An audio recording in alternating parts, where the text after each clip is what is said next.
আচ্ছা আমলাতে পারছি না আমি।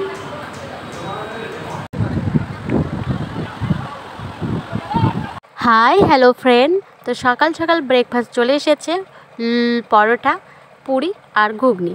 তো আমি সকাল সকাল ব্রেকফাস্টটা সেরে নেব। তো দেখতেই পাচ্ছ আমি খাওয়ার জন্য এতটাই এক্সাইট, কেন কি প্রচণ্ড খিদে পেয়েছে, রাত থেকে না খেয়েছি ধরতে গেলে। তো যাই হোক, খাওয়া দাওয়া রেডি হয়ে আমরা বেরিয়ে পড়বো। তার আগে এত গরম লাগছে, তো রুমেই সুইমিং পুল আছে, সেখানে স্নান করার ব্যবস্থা আছে।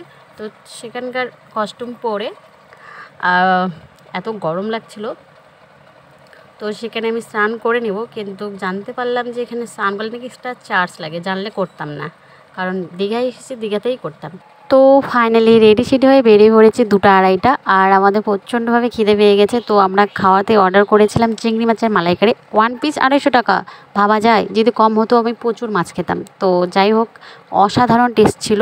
তোমরা কেউ আসলে অবশ্যই একবার ট্রাই করতে পারো, আমার খুবই ভালো লেগেছে। তো খাওয়া দাওয়া কমপ্লিট করে আমরা বিচের দিকে যাচ্ছি। তো চলে আসলাম বিচে।